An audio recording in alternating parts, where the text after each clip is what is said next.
السلام علیکم۔ ہو گیا ریوائز؟ ہو گیا تو بک دے دو، ٹیسٹ دوں۔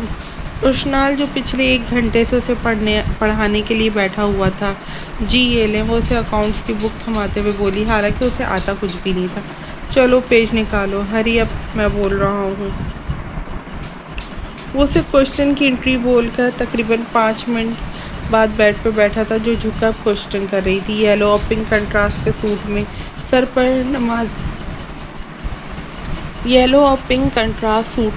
پر نمازی اسٹائل میں دوپٹہ کیے جھک کر کوشچن کرتی، اس کو بہت پیاری لگ رہی تھی۔ وہ اسے بغور دیکھ رہا تھا، جو اس کی نرمی اور الطافت محبت پا کر نکھر گئی تھی، کیونکہ وہ اس کی اب بہت زیادہ کیئر کرنے لگا تھا۔ لیکن وہ اس سے فاصلے پر ہی رہتی تھی، کوئی فرمائش نہیں کرتی تھی، کوئی ضد نہیں کرتی تھی۔ وہ سختی کر کے اسے پڑھاتا تھا، اور اشنال پڑھائی کے معاملے میں اس کو کچھ نہیں کہتی تھی۔ وہ اب بھی سوتی اپنے روم میں ہی تھی، وہ اسے معاف نہیں کر سکی تھی، لیکن یہ سوچ کر کہ وہ اس کا محافظ ہے، اس کے ساتھ رہ رہی تھی۔ اشنال، جس نے ٹریڈنگ اکاؤنٹ کا گراف پروفٹ بہت مشکل سے نکالا تھا، کیلکولیٹر ہی جواب دے گیا تھا۔ اس نے 2-3 بار کیلکولیٹر کو ہاتھ پہ ہلکے سے مارا، پر وہ تو اتنا ڈھیٹ تھا کہ چلنے کا نام ہی نہیں لے رہا تھا۔ اس نے رکھ کر کیلکولیٹر کو اب کی بار صوفے کے ہینڈل پہ زور سے دے مارا۔ وہ ایک بار چلا، پھر بند ہو گیا، تو اس نے رکھ دیا، پھر زور سے دے مارا۔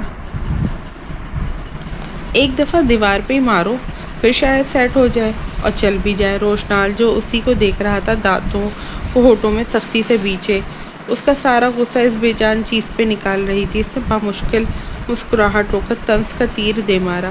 پتہ نہیں کیوں نہیں چل رہا، وہ اس کی بات پہ شرمندہ ہو کر بولی، پر اس کا دل بہت خوش تھا کہ اب اسے کوشچن نہیں کرنا پڑے گا۔ وہ کیلکولیٹر کے خراب ہونے کا بہانہ بنا لے کر بیٹھ گئی، اور اماؤنٹ زیادہ ہونے کی وجہ سے بچ جائے گی، کیونکہ وہ کیلکولیٹر کے بغیر سالو نہیں ہو سکتا۔ وہ اس کے آج اس خڑوس سے جان چھٹ جائے گی۔ ہائے اللہ، اتنا اچھا مجھے کوشچن آتا تھا، اب میں کیسے کروں گی؟ وہ منہ پر اداسی سجائے ایکٹنگ کرنے لگی، لیکن وہ یہ نہیں جانتی تھی کہ یہ ایکٹنگ اس پہ بھاری پڑنے والی ہے۔ یہ سیل لو اور جلدی کیلکولیٹ کر کے دکھاؤ، 10 منٹ ہے تمہارے پاس۔ اٹھ کر سے موبائل تھماتے بولا، اونلی 10 منٹس۔ وہ آنکھیں کھول کے حیرت سے بولی، اتنا لانگ کوشچن ہے، میں کیسے سالو کروں گی؟ اب کی بات تیزی سے بولی، کیونکہ کوشچن بہت لانگ تھا اور وہ اپنے ساتھ اتنی ناانصافی دیکھ نہیں سکتی تھی۔ پچھلے 1 گھنٹے سے میں تمہیں کوشچن کروا رہا ہوں، اب تم کہہ رہی ہو کہ میں سالو کیسے کروں؟ وہ اب کی بار تھوڑا سختی سے بولا تھا، اور بیڈ پہ لیٹتا اس کی بک سینے پہ رکھے، بازو آنکھوں پہ رکھے لیٹ گیا۔ اس کے سخت لہجے سے روحانی سی ہوئی تھی۔ وہ کوشچن کرتی رہی، لیکن پروفٹ اینڈ لاس کا آنسر نہیں آ رہا تھا۔ اس نے ایک دفعہ پھر کیلکولیٹ کیا تھا، لیکن بے سود۔ 5 منٹ بعد اس نے نظریں اٹھا کر دیکھا، روشنال کو سر پر ہاتھ رکھے پایا تھا۔ اسے لگا وہ سو گیا۔ وہ آہستگی سے کوشچن کرنے لگی۔ اس نے سوچا کہ وہ اب جب کوشچن سالو ہوگا تو اسے دے گی۔ وہ خوش ہو گئی تھی کہ وہ کوشچن کر لے گی۔ اس کا ایک دل کیا اس کے ہاتھ سے بک لے کر آنسر دیکھ لے، پر یہ سوچ آتے ہی اس کے جسم میں پھریری سی دوڑی۔ وہ یہ نہیں کر سکتی تھی۔ 15 منٹ سے 3 منٹ اوپر ہو گئے ہیں، کوشچن لے آؤ۔ وہ جو اطمینان میں تھی کہ بیلنس شیٹ شروع ہی نہیں کی تھی، اس کی بھاری آواز سن کر اس کا سانس اوپر کا اوپر اور نیچے کا نیچے ہوا۔ لے بھی آؤ، مجھے نیند آ رہی ہے۔ اب کی بار وہ روڈ ہوا، جبکہ اشنال مرے مرے قدم اٹھاتی اٹھی تھی اور اسے رجسٹر تھما کر بیڈ کے کنارے کھڑی ہو گئی تھی۔ اس سے ثابت ہوا کہ تم میری نرمی کی زبان کے قابل نہیں ہو۔ کل تمہارا پیپر ہے اور تمہارا فائنل اکاؤنٹ ہی کلیئر نہیں۔ کوشچن دیکھ کر اسے سچ مچ غصہ آیا تھا۔ جاؤ، یہی کوشچن مجھے 10 مرتبہ لکھ کر دکھاؤ۔ وہ سختی سے بولتا اسے رلا گیا تھا۔ یہ لو۔ اس سے بامشکل آنسو روکتے دیکھ کر اس پر پیار بھی بے تحاشا آیا تھا، لیکن پھر اگنور کر گیا اور پھر سے لیٹ گیا، جبکہ وہ روتے روتے کوشچن کرتی رہی۔ روشنال اب کی بات سچ میں سو گیا تھا۔ آغا جان، یہ آپ کی میڈیسن۔ منال انہیں کھانا کھلا کر دوائی دے رہی تھی۔ اسے بہت دکھ لگا آغا جان کو کمزور ہوتے دیکھ کر۔ وہ اپنے غم میں آغا جان کو فراموش کر گئی تھی، پر جب سے وہ باقاعدہ سے نماز پڑھنا شروع کیا تھا، وہ سکون سے تھی۔ حسنال نے تو اسے آج تک بلایا ہی نہیں تھا۔ اول تو گھر آتا ہی نہیں تھا، مگر جب آتا تو رات کو 1-2 بجے، جب تک وہ سو چکی ہوتی تھی۔ آغا جان میں بہت بری ہوں نا، پچھلے پورے ہفتے سے ایک ہی گھر میں ہوتے، آپ کے پاس نہیں آئی۔ اس کے پاس بیٹھتی ان کو دیکھتی وہ دکھ سے بولی تھی، حسنال کا رویہ کیسا ہے تمہارے ساتھ؟ غلط تو نہیں کر رہا تمہارے ساتھ؟ وہ اس کی آنکھوں میں نمی دیکھتے اس کے چہرے کو کھوجتے بولے، آغا جان آپ کو ایسا لگتا ہے کہ حسنال غلط کر سکتے ہیں؟ وہ تو اس وقت وقتی خفا تھے، وہ انہیں مطمئن کرتی بولی تاکہ وہ اس کی وجہ سے پریشان نہ ہو۔ پتہ ہے مینو، تمہاری آنکھیں تمہارے چہرے کا پتہ نہیں دیتی، تم سچ بتا رہی ہو لیکن تمہاری آنکھیں جھوٹ بولیں گے۔ میں اشنال کے تو نہیں پر تمہارے جھوٹ سچ جان لیتا ہوں۔ اتنا بھی پتہ ہے کہ تم دوائی دینے کے بہانے اپنے دل کا بوجھ ہلکا کرتی ہو مینو پتر، کیونکہ تمہاری ماں تمہیں سنتی نہیں ہے۔ آغا جان آپ ٹھیک کہہ رہے ہیں، میں نے سنا تھا مائیں بچوں کا حال دل کا حال پڑھتی ہیں، اس کی آنکھوں کی بجھتی جوت نہیں دیکھ سکتی۔ اشنال تو ان کے شوہر کی بیٹی تھی، ستیلی تھی، لیکن سگوں والا سلوک تو وہ میرے ساتھ بھی نہیں کرتی۔ میں ان کی آغوش میں بجائے جانے کے لیے ترس گئی۔ میں اشنال کے حق میں بولتی ہوں، ان کو غصہ آتا ہے۔ حسنال ٹھیک کر رہا ہے میرے پاس، ویسے بھی آغا جان ہر رشتہ معصوم ہے، چاہے ماں باپ ہو، بہن بھائی ہوں یا میاں بیوی کا۔ ان رشتوں کا اگر سختی سے پکڑو گے تو مر جائیں گے، اگر بے پرواہی سے پکڑو گے تو اڑ جائیں گے، لیکن اگر نرمی سے پکڑو گے تو زندگی بھر ساتھ نبھائیں گے۔ یہی زندگی کا دستور ہے۔ دکھ والی رات نیند نہیں آتی اور سکھ والی رات سوتا کون ہے؟ آغا جان سب اپنی ذات میں غلط ہیں، کسی کو رشتوں کے توازن رکھنا نہیں آتا۔ اگر سب رشتوں میں برابری رکھیں، نہ ماں کے سامنے بیوی کو ڈانٹیں، نہ بیوی کے سامنے ماں کو برا بھلا کہیں۔ حسنال اپنی جگہ ٹھیک کر رہا ہے، وہ تو خالص تھے آغا جان، انہیں رشتے میں توازن رکھنا آتا تھا۔ ان کو جتنے بھی مجھ سے اختلافات رہی لیکن ایک کمرے کے باہر مجھ سے اونچی آواز میں کبھی بات نہیں کی۔ خالہ کے سامنے میری حیثیت نہیں گرائی۔ وہ جو کچھ کر رہے ہیں بالکل ٹھیک کر رہے ہیں، لیکن مینو پتہ مجھے دکھ ہوتا ہے، مجھے ترس آتا ہے تم پر۔ آغا جان واقعی میں ہمدردی کے قابل ہوں، ترس کے قابل ہوں، پیار محبت کے نہیں۔ وہ خود کو جوڑ کر آغا جان کے پاس آئی تھی، اس کا ضبط ٹوٹا تھا، آج پھر وہ ٹوٹی تھی۔ اسے لگا وہ واقعی قابل رحم ہے اور آغا جان سے اجازت لیتی کمرے سے نکلی تھی۔ روشنال کی آنکھ کھلی تو وہ اٹھ بیٹھا تھا۔ وہ ابھی تک بیٹھے کام کر رہی تھی، رات کے 1 بج رہے تھے، یعنی وہ 10 بجے سے لے کر ابھی تک کام کر رہی تھی۔ کندھوں سے لٹکتا دوپٹہ، بال نکلے ہوئے، وہ جھک کر مسلسل کام کر رہی تھی۔ روشنال کو دکھ لگا تھا کہ وہ ابھی تک کام کر رہی ہے، اس کی آنکھ سے پانی آ رہا تھا۔ اشنال کو نہیں پتا تھا کہ وہ جاگ گیا ہے، وہ اب بھی بے حس بن کر لکھ رہی تھی۔ روشنال آہستگی سے اٹھا اور چلتا ہوا آرام سے اور خاموشی سے اس کے پاس صوفے پہ بیٹھ گیا، جبکہ اشنال اس کو دیکھ کر اس کے پاس رجسٹر رکھ کر اٹھ کھڑی ہوئی۔ دونوں کے درمیان معنی خیز خاموشی تھی۔ روشنال نے اسے اٹھتے دیکھ کر ہاتھ آگے بڑھا کر تیزی سے اسے اپنی گرفت میں لے کر اپنی پرحدت پناہوں میں لیا تھا اور نرمی سے تھامتے اسے اپنے بیڈ پر لے کر آیا تھا، جبکہ اشنال کا خفا خفا اور روٹھا ہوا رویا رویا لہجہ، گریہ زاری سرخ آنکھیں، ایک تو 3 گھنٹے سے بیٹھے رہنے اور اس ہاتھ کے مسلسل استعمال سے اس کی کمر اور ٹانگوں میں درد ہونے لگا تھا، اوپر سے اس شخص کی قربت، اس کا دل جلا تھا۔ وہ اس سے فاصلے پہ رہتی تھی، وہ حد تک خود کو بچا کر رکھتی تھی، جبکہ اس ستمگر نے تو طے کر لیا تھا کہ وہ اس کی ہمت توڑنے، اسے شکست سے دوچار کرنے، اس کی ہمتیں توڑنے میں مکمل بے بس کر دیتا تھا، جبکہ روشنال اسے بے یقینی سے جزبوز ہوتے دیکھ کر مسکرایا تھا۔ خفا ہو، اس کے مدھم گمبھیر لہجے کا حصار، اس کے جذبوں سے بھرپور آواز اور نہ ٹوٹنے والا دائرہ ابھی تک بنا تھا۔ وہ اس کے جذبوں میں آنچ دیتی نظروں سے گھبرائی تھی اور اس کا حصار سے نکلنے کی مچلی تھی۔ چھوڑے مجھے، نہیں بات کرنی آپ سے۔ وہ بہت زیادہ خفا تھی، اب ہر وقت مجھے ڈانٹتے رہتے، مجھے ہرٹ کرتے ہیں، مجھے نہیں رہنا آپ کے ساتھ، وہ یہ کہہ کر رونے لگی۔ اچھا سوری، وہ اس کو کول کرنے کے لیے بولا تھا اور پھر سے نہ رونے لگ پڑے۔ کان پکڑے، ایسے نہیں۔ وہ دل میں خوش ہوئی تھی کہ وہ خڑوس شخص اسے منا رہا ہے۔ اچھا یہ لو، وہ اس کے روٹھے لہجے پہ دیکھتا اس کے کان پکڑ کے بولا، میرے نہیں اپنے پکڑے۔ اس نے سر پہ ہاتھ مار کر اس کی حرکتوں سے عاجز ہوتے کہا تھا۔ اچھا سوری، مجھے لگا تم اپنے پکڑنے کا کہہ رہی ہو۔ اب کی بار اپنے پکڑنے کا کہہ گئی تھی۔ اس کی گرفت ہلکی پا کر وہ نکلی اور جانے کے لیے اٹھی تھی اور پھر سے اپنے خون میں سمٹی تھی۔ یہ تو طے تھا کہ اس شخص کی قربت میں خوش نہیں رہ سکتی۔ ادھر جا رہی ہو، ادھر بیٹھ جاؤ، ابھی تو خفا ہو، لگتا ہے میری ڈانٹ سے دل دکھا ہے۔ وہ اس کے اترے چہرے کو دیکھ کر نرمی سے پھر سے اسے اپنے پاس بٹھاتے بولا، جھڑکیاں دینے والی، دھمکیاں دینے والے، روک جمانے والے بھول چکا ہوتا ہے۔ وہ بھی انسان ہے، اسے بھی اپنے جیسے انسانوں پہ دھمکیاں اور روک جمانے پر کوئی حق حاصل نہیں۔ آپ نے دل دکھاتے بہت سخت رویے رکھتے ہیں۔ کبھی یہ نہیں سوچا کہ میرا دل بھی ہے؟ کبھی سوچنا چاہیے تھا کہ تمہیں مجھ پر ستم کرنے سے پہلے میں تیری محبت نہیں تھی، پر انسان تو تھی نا۔ آپ کم از کم یہ سوچ لیتے کہ میں آپ کی ایشو نہیں ہوں، پر آپ کے جانتے پیارے چاچو کی پرنسس تو ہوں نا۔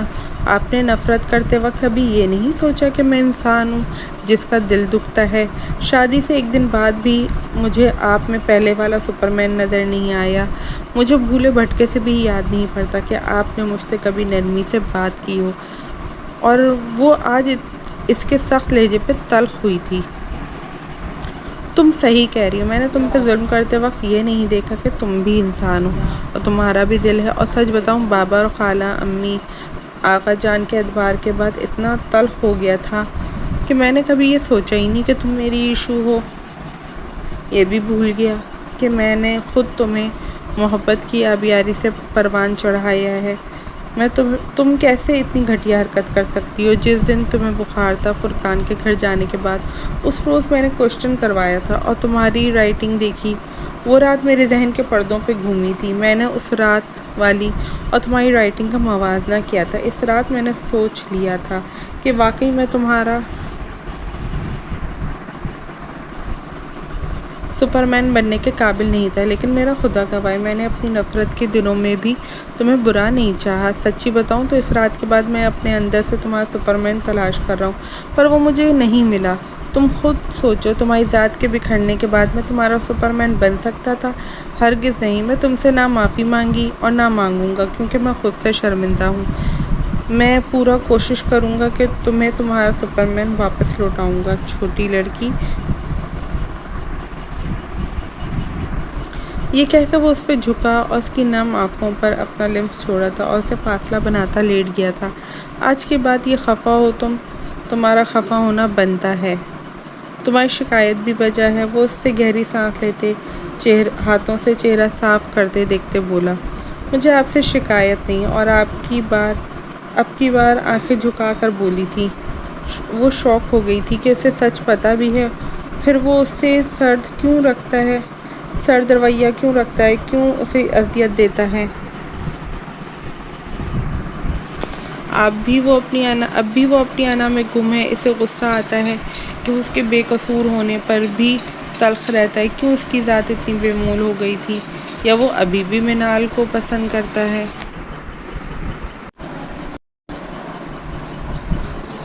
پھر تمہارا چہرہ خفا خفا کیوں ہے؟ اس کا انداز جتلاتا ہوا ہرگز نہیں تھا، سرحجو اپنائیت آمیز تھا۔ میں خفا نہیں ہوں، نہ شکایت ہے کسی سے۔ آپ سے تو میں ناراض بالکل بھی نہیں ہوں۔ میں کہتی ہوں یہ احساسات وہاں ہوتے ہیں جہاں محبت ہو، رشتوں کی اہمیت ہو، ان کی ضرورتوں کا احساس باقی ہو۔ ہمارے رشتے میں ایسا کوئی استحقاق اور مان ہے ہی نہیں، تو پھر میں خوش فہمی کا شکار کیوں ہوں؟ ویسے سچ کہوں، اب مجھے رویے اور تلخ لہجے تکلیف نہیں دیتے۔ پہلے میں سوچتی تھی کہ اچھا انسان اتنی جلدی کیسے بدل جاتا ہے۔ جب سے آپ کی زندگی میں آئی ہوں سمجھ آ گئی۔ ایسا نہیں ہے اشنال۔ اس کی بات سن کر وہ پہلی بار گھبرایا تھا اور ہاتھ بڑھا کر اسے اپنا ور جھکا لیا تھا۔ تم نے غلط سوچا ہے، مانتا ہوں تمہارے ساتھ مان اور استحقاق کا رشتہ قائم نہیں ہوا، پر یوں تو ہو سکتا ہے نا کہ میں تمہارے ساتھ چاہ کر خواہش مند ہوں۔ آج میں پوری امانت داری سے اعتراف کرتا ہوں، تم بہت اچھی ہو۔ تمہاری ہمراہی میں فخر محسوس کرتا ہوں۔ تم بہت پاکیزہ ہو، تمہارا کردار ہیرے سے بھی شفاف ہے۔ تم پاک کردار کی گواہی میں خود دیتا ہوں۔ تمہارا یہ انداز، تمہارے لہجے کا ٹھہراؤ مجھے پرپل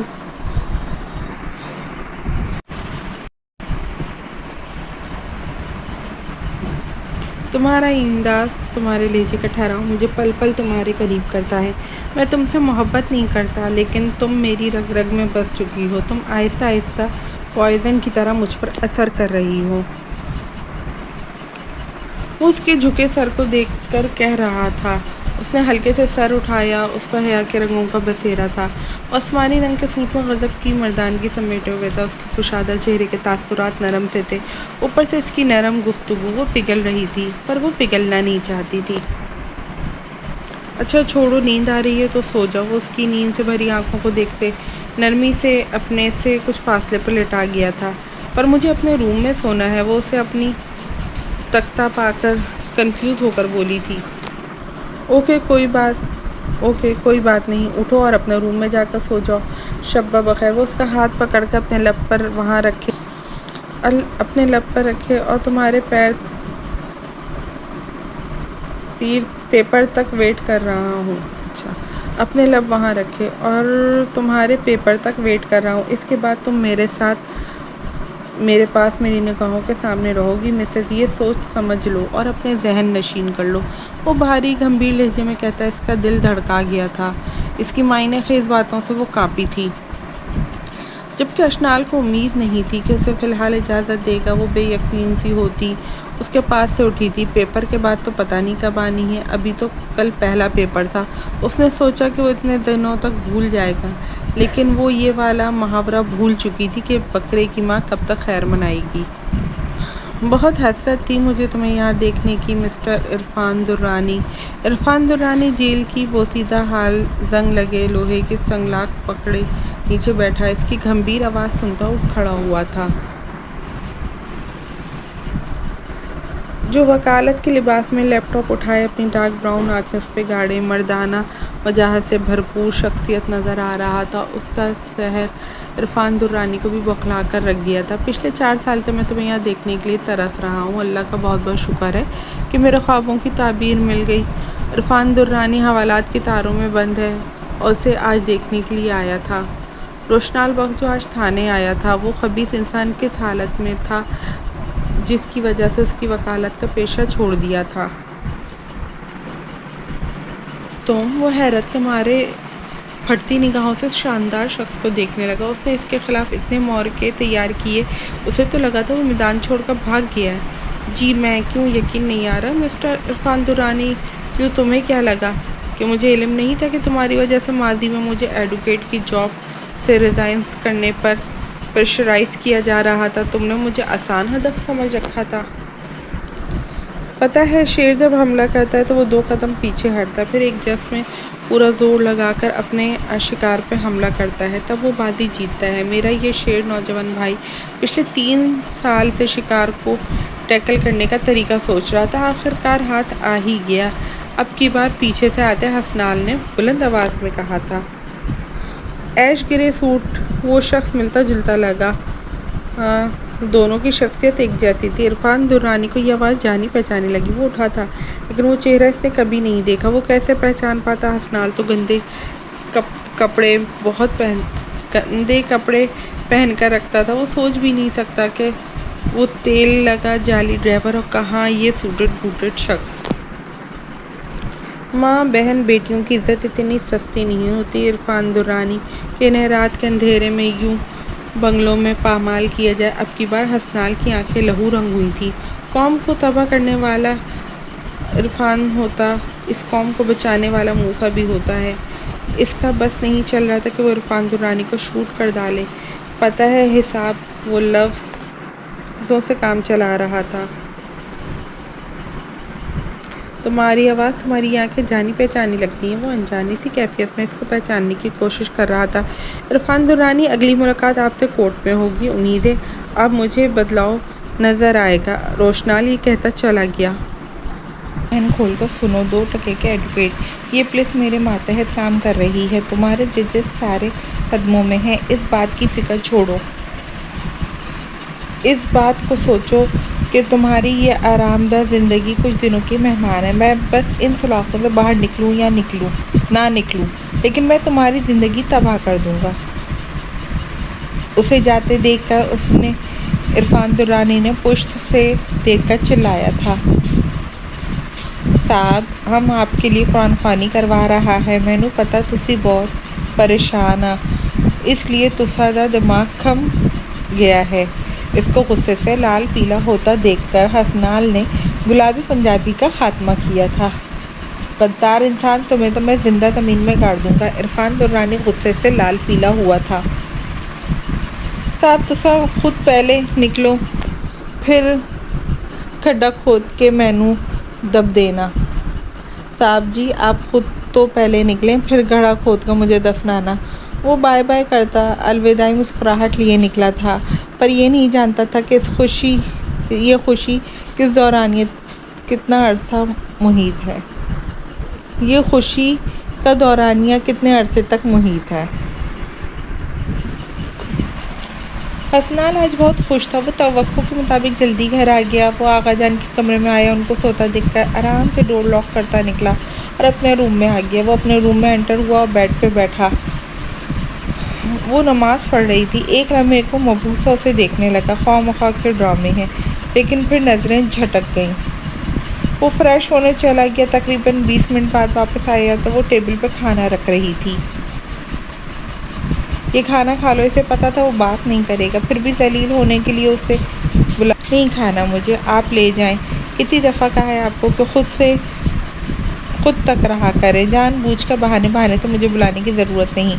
اگر توجہ اور التفات چاہتی ہیں تو بتا دیتا ہوں، آپ میرے قرب کے لیے مر رہی ہیں، تو اگر آپ چاہتی ہیں تو کچھ پل قربت کے خیرات کر دیتا ہوں، کیا یاد رکھیں گی؟ وہ آج پھر سے اسے آپ کہہ رہا تھا، یار میں زہر ہے بچھو کی طرح، وہ مجھے آپ تو کہتا ہے مگر تو کی طرح۔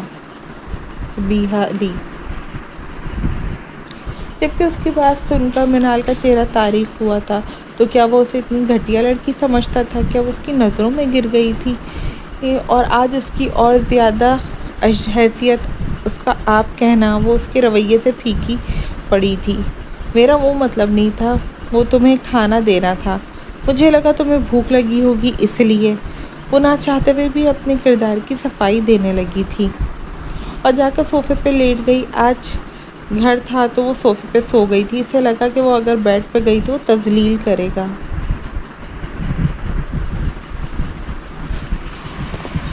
جبکہ وہ خاموشی سے کھانا کھانے لگ گیا، اس کی طرف دیکھا جو صوفے پہ لیٹی تھی۔ یہ دوریاں رکھ کر کیا ثابت کرنا چاہتی ہیں؟ آپ کے بہت پاک باز ہیں۔ وہ روز اپنے ٹکڑے ٹکڑے دل کو جوڑتی اور وہ پھر سے بری طرح اکھیڑ دیتا۔ وہ کھانا کھا کر برتن نیچے رکھ کر واپس آیا تھا۔ خاموش کمرے میں سسکی سی ابھری تھی۔ منال تو اپنی ذات کی کم مائیگی پہ رو رہی تھی۔ کیا ثابت کرنا چاہتی کہ بہت مظلوم ہے؟ جبکہ منال کمفرٹ سے منہ نکال کر سہم گئی تھی۔ اس کو اپنے پاس دیکھ کر وہ خوف سے پیلی پڑی تھی۔ وہ پورے مہینے بعد اس کو اپنے قریب آتا دیکھ رہی تھی۔ اس کا دل سہما تھا۔ اس کو اپنے پاس دیکھ کر وہ خوف سے پیلی پڑی تھی۔ پورے مہینے بعد اس کو اپنے قریب آتا دیکھ کر اس کا دل سہما تھا۔ اس کو اپنے پاس بیٹھتا دیکھ کر سہم گئی تھی۔ آنکھوں سے آنسو بے مول ہوئے تھے۔ اس کو اپنے پاس بیٹھتا دیکھ کر وہ اٹھنے کی کوشش کرنے لگی۔ حسنال ہٹو پلیز۔ وہ بے بسی سے اسے ہٹانے لگی جو اس کے پاس بیٹھا تھا۔ بکواس بند کرو، میں مر نہیں رہا، بس مجھے میرے سوالوں کے سیدھے سیدھے جواب دو۔ اس میں کوئی ہیر پھیر ہوئی منال بیوی تو یہ بھول جانا کہ میں حسنال بخت تمہارا شوہر ہوں۔ وہ ٹھنڈے ٹھار لہجے میں سادہ الفاظ سے کہہ رہا تھا، لیکن اس کا لہجہ آگ سے زیادہ گرمی اور تپش لیے ہوئے تھا۔ کون سے سوال؟ اس کا یہ روپ دیکھ کر منال کی روح فنا ہوئی تھی۔ اس کے اوپر جھک کر جیسے آج سارے حساب لینے کے چکروں میں تھا۔ منال کو لگا وہ سچ میں چھوٹ نہیں دے گا۔ کس بنا پر تمہیں اشنال سے اتنی نفرت ہوئی کہ تم نے سب کی نظروں سے اس کی عزت چھین لی؟ وہ بولا نہیں، دھاڑا تھا۔ کیا مطلب؟ منال نے تھوک نگلتے ہوئے خشک ہونٹوں پہ زبان پھیری تھی۔ وہ جو انجان رویے سے پوچھ رہی تھی، جب اس کے فولادی ہاتھوں کا پڑتا تھپڑ اس کے حواس کو جھنجھنا کر رکھ گیا۔ وہ چہرے پہ ہاتھ رکھے ساکت سی اس کے مضبوط گرفت میں پھڑپھڑا کر رہ گئی۔ بتاؤ ایسا کیا تھا تم نے؟ سب کی زندگی برباد کر کے رکھ دی۔ اونچا ہوتا دھاڑا تھا۔ منال کو تو اس جیسے نرم شخص سے یہ امید ہی نہیں تھی۔ منال کو تو میں اس سے نفرت کرتی تھی بہت، اس لیے لیکن جب امی نے اسے مارا وہ بلک بلک کر روئی تو مجھے بہت زیادہ ندامت ہوئی۔ اس سے ڈر کر صفائی دینے لگی تھی۔ اسے لگا اس کا موڈ نارمل ہو جائے گا، پر صرف اور صرف اس کی خام خیالی تھی۔ ابھی اس کے تھپڑ کی جلن برداشت کر پا رہی تھی۔ تمہاری ایک ندامت اس کے دامن پہ لگے کیچڑ صاف ہو جائے گا، دھل جائے گا، وہ مجھے معاف کر دے گی، بابا اور ماں سے راضی ہو جائے گی، آقا جان کو معاف کر دے گی۔ کیوں کیا تم نے ایسا؟ نفرت کی وجہ کیا تھی؟ اس معصوم نے تمہارا بگاڑا کیا تھا؟ اس بات کا بھی جواب چاہیے مجھے۔ وہ صوفے پہ غصے سے ہاتھ مارتے بولا تھا۔ وہ میں ہر اشنال کے وہ بس روشنال کے آگے پیچھے گھومتی تھی۔ مجھے اچھا نہیں لگتا تھا کہ میری نفرت کی وجہ روشنال کی اشنال کی کیئرنگ تھی۔ وہ صرف اشنال کے لیے رکھتے تھے۔ میری جلن کی انتہا تھی۔ میں تو بس روشنال سے محبت کرتی تھی۔ وہ روندے احساسات سے بولی تھی کیونکہ اس کا غصہ سب کو مات دے رہا تھا۔ وہ شرمندگی سے اقرار جرم کرتے اپنا بچاؤ کرنے کے لیے سچ بول گئی تھی، لیکن وہ یہ نہیں جانتی تھی کہ یہ تلخ سچ اس کی زندگی کا عذاب بنا دے گا۔ وہ تو اسے دوست ہی سمجھ رہی تھی۔ وہ نہیں جانتی تھی کہ وہ ایک دوست سے جب شوہر بن جائے تو پھر دوست نہیں رہتا، وہ شوہر ہی رہتا ہے۔ یہ بات تو وہ بالکل ہی بھول گئی کہ ایک دوست تو شوہر بن جاتا ہے لیکن ایک شوہر کبھی دوست نہیں بنتا۔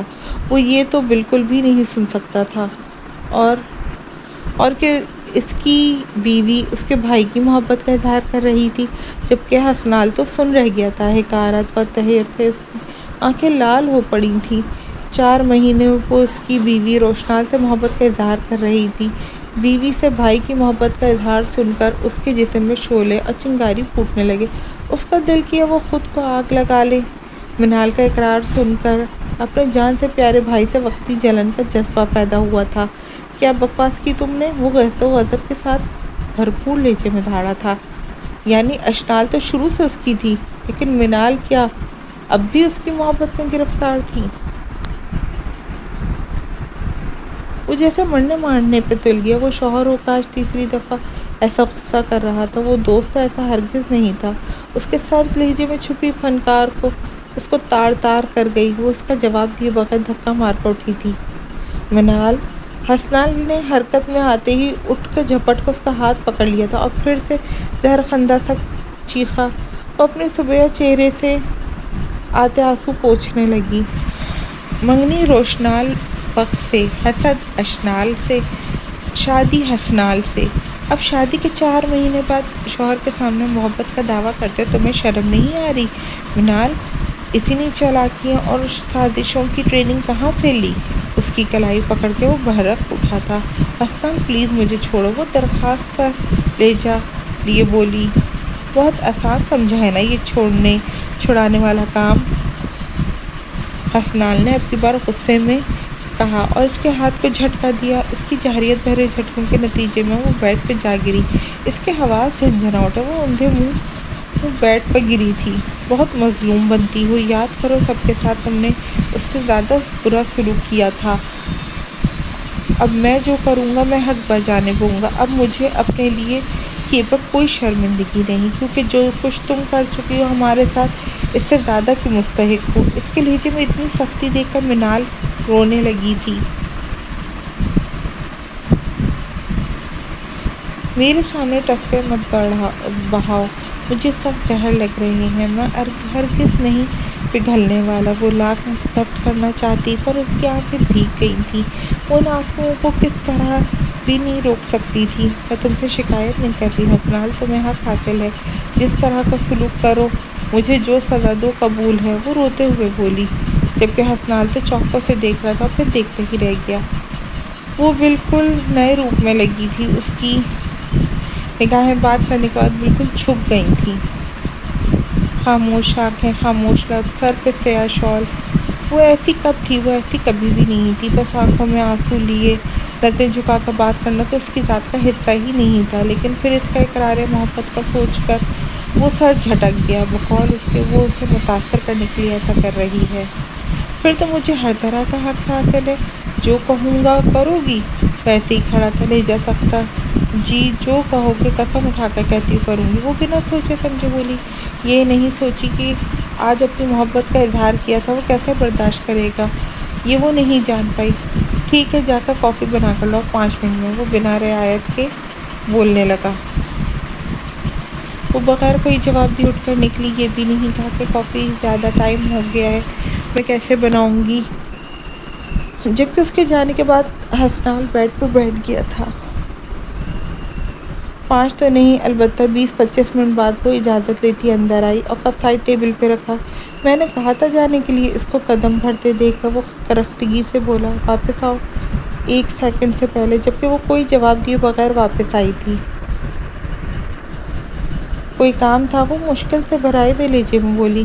پورے 25 منٹ لیٹ آئی، اب بتاؤ کیا سزا دوں؟ وہ بلند آواز میں بولا۔ سوری۔ کیا سوری؟ ادھر آؤ میرے پاس۔ وہ ایک کافی کپ کیوں بنا کر لائی ہو میرے لیے؟ اپنے لیے کیوں نہیں بنائی؟ میں کافی نہیں پیتی اس لیے نہیں بنائی، اس نے وضاحت دی۔ پر آج تمہیں پینی پڑے گی، آفٹر آل تمہاری رضا کے مطابق یہ گولڈن پلان بنایا ہے۔ یہ کہتے وہ اس کے نزدیک ہوا۔ کیا مطلب؟ میں نے تو ایسا نہیں کہا تھا۔ وہ اب پریشان ہوئی، نیند سے بھرپور آنکھیں اب کھل گئی تھیں۔ تم نے کہا تھا جو کہوں گا کروں گا، اب میں جو کہوں گا تم وہی کرو گی۔ آج صحیح وقت ہے منال، وقت اپنی اداؤں کے تیر مجھ پہ چلاؤ، جیسے بڑے بھائی پہ چلاتی تھی۔ میں تو تمہارا شوہر ہوں نا، مجھ پر تو حق رکھتا ہوں تم پر۔ ویسے آج تمہارے حسن کو خراج تحسین پیش کرنے کا دن ہے، یہ کہہ کر اس کی آنکھوں میں زہریلے تاثرات برآمد آئے تھے۔ اس کے لہجے اور آنکھوں میں ذو معنی سی تپش تھی۔ منال تو شرم اور غصے اور بے بسی کے تاثرات میں خود کو گھرا ہوا محسوس کر رہی تھی۔ حسنال کی طرف سے عزت و نفس پہ رکھ کے تھپڑ پڑا تھا، وہ ایسی باتیں کر کے اس کے وجود کے ساتھ اس کی روح پہ بھی چوٹ لگا رہا تھا۔ اور پھر وہ تو اپنے غصے کو نکال کر سو گیا، اسے نئے رشتے سے روشناس کرا کر خود سو گیا تھا۔ وہ آج اپنے ستمگر تھا جو خود تو پرسکون ہو گیا۔ آج حسنال سے واقف ہوئی تھی جو بالکل بھی ٹھنڈے مزاج کا نہیں تھا، سطحی سوچ رکھنے والا منتقم مزاج شوہر تھا۔ آج اس کے روح پر آبلے بن گئے تھے۔ اس کے بازوؤں کے حلقے سے اٹھی، اسے نہ اس پہ غصہ بالکل بھی نہیں تھا۔ اس نے دوپٹہ سیٹ کیا اور بیڈ پر لیٹ گئی۔ وہ حقدار تھا، پھر وہ کیسے اس کے حق سے دستبردار ہوتی؟ اس کے راضی ہونے کے بعد ہی وہ اس کے قریب آیا تھا، لیکن اسے دکھ تھا کہ اس کو بہت بد کردار کی لڑکی سمجھ رہا تھا۔ اس کے بعد اپنی بے قدری پہ، اس کے رویے پہ اس کے آنسو بہے تھے، اس کے رویے سے اپنے کیے گئے جرموں اور زیادتیوں پہ رو رہی تھی، جس کے بدلے میں اسے اتنا کچھ سہنا پڑ رہا تھا۔ سب کے تلخ رویے سہنے پڑ رہے تھے۔ وہ قصہ مکافات عمل گئی تھی۔ مکافات عمل کا تھپڑ لگتا ہے تو بہت دیر سے، مگر جب لگتا ہے تو بڑا بھاری اور کراری آواز آتی ہے، اتنی زور سے کہ انسان کبھی بھول ہی نہیں سکتا۔ ابھی تو ابتدا تھی، وہ انتہا کا سوچتے کانپ اٹھی تھی۔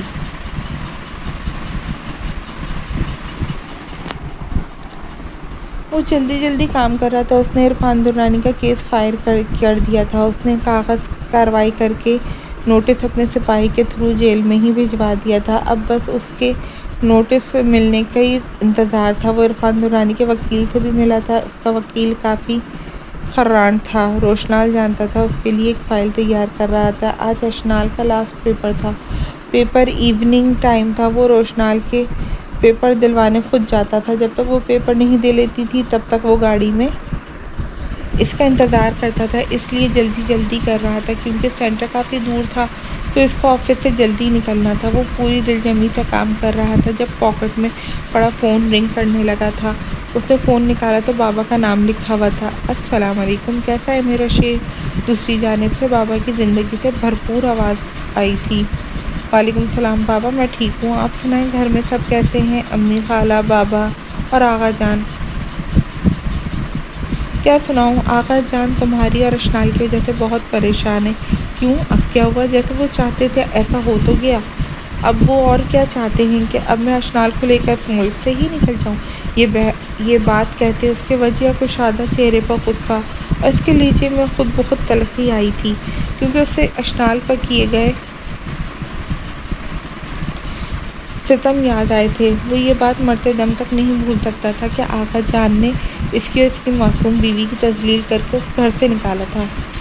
اتنا غصہ جچتا نہیں میرے شیر میرے جوان بیٹے پر۔ میرا شیر بیٹا دھیمے لہجے کا متحمل ہے۔ تمہارے آقا جان کا حکم نہیں ہے، ان کی ریکویسٹ ہے کہ تم وقت ویلا واپس آؤ۔ وہ دن بدن کمزور ہو رہے ہیں، وہ ہر روز تمہارا اور اپنے بیٹے کی معصوم نشانی کا پوچھتے ہیں۔ وہ اس سے دھیمے لہجے میں ٹھنڈا کرتے بولے، بابا جان آپ کے لہجوں نے آپ کی بے اعتباری سے ہی میں ایسا ہو گیا ہوں، ورنہ میں کب چاہتا تھا کہ ایسا ہوں۔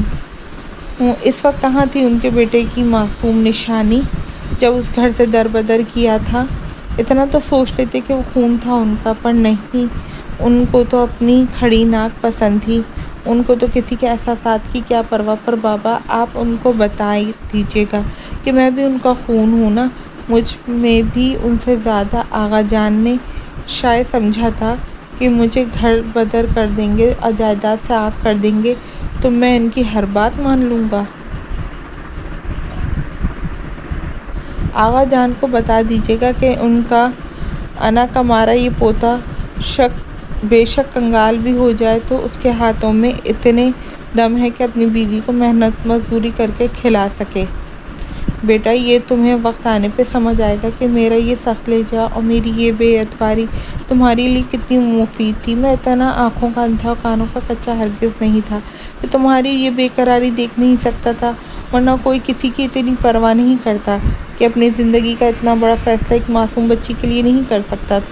وہ اشنال کے حوالے سے اس کی بڑی بات کہہ گئے تھے اور مجھے اس بات کا ہمیشہ دکھ رہے گا۔ میرا یہ بیٹا اتنا تعلیم یافتہ مہذب ہو کر بھی اپنے بوڑھے دادا کو اپنی جھوٹی انا کے چکر میں جھکانے کے لیے پوری کوشش کر رہا ہے۔ ایک بات سن لو، غرور اور انا انسان میں تب ہوتی ہے جب انسان کے اندر طاقت ہو، اور جب انسان کمزور ہو جائے وہ انا اور غرور مر جاتا ہے۔ جیسے آقا جان کا ختم ہو گیا، وہ سچ میں غمگین ہوئے تھے، کیونکہ جب وہ آقا جان کے سامنے روشنال اور اشنال کا ذکر کرتے تو ان کی آنکھوں میں نمی آ جاتی تھی۔ بابا پلیز، میں بغیرت نہیں ہوں، سچ میں مجھے آقا جان کے اس عمل پر بہت زیادہ دکھ ہوا۔ اس دن میں آپ سب کی نظروں میں ہی نہیں، خود کی نظروں میں گر گیا۔ یہ دنیا ہے صاحبزادے، ادھر ہر کوئی دوسرے کا قصوروار ہے، ہمارا کوئی مجرم ہے، ہم کسی کے مجرم ہیں۔ اگر ہم ایک دوسرے کی غلطیاں سدھارنے لگ جائیں، ڈھونڈنے لگ جائیں تو ہمیں ہر کوئی برا لگے گا۔ پتہ ہے، ہم جب کسی سے نفرت کرتے ہیں تو ہم کسی کی خامیاں ڈھونڈنے نکلتے ہیں اور اس ایک خامی کو پکڑ کے اس کو کانٹوں پہ گھسیٹ دیتے ہیں، اس میں سے وہ خامی بھی کھینچ کھینچ کر نکالتے ہیں جو اس کی خود بھی نہیں پتہ ہوتی۔ لیکن ایک بات میری یاد رکھنا شیر جوان، اگر ہم کسی سے انسیت رکھیں تو اسے توجہ اور پیار دیں تو ہم اس کی 99% خامیوں کو چھوڑ کر اس کی وہ 200 والی خوبی ڈھونڈ کر نکال سکتے ہیں۔ لیکن ہم اپنی انا کے دم میں دوسرے کو توڑ رہے ہیں، بکھر رہے ہوتے ہیں، تبھی تو ہم خود کو صحیح کہہ رہے ہوتے ہیں اور اسے سمجھا رہے ہوتے ہیں کہ پتر بابا بھلے شاہ کا ایک شعر ہے، جب کبھی نرمی و غصے کے موڈ میں ہوتے تو وہ اسے پنجابی شعر سناتے تھے، بیٹوں کو سمجھانے کے لیے، گائیڈ کرنے کے لیے، اور ان کے اس عمل پہ دونوں بھائی کافی حد تک انسپائر بھی ہوتے تھے۔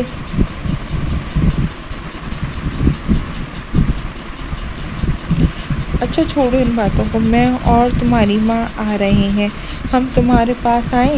تمہاری ماں اشنال سے ملنے کو بے قرار ہے، میں تو پہلے ہی کافی حد تک روک چکا ہوں، لیکن وہ بھلی مانس اب تو روز ضد پکڑتی ہے کہ میں نے بیٹے اور بہو سے ملنے جانا ہے۔ میں اب مزید بہانے افورڈ نہیں کر سکتا۔ وہ تیز لہجے میں باتیں کرتے نرم ہوئے تھے۔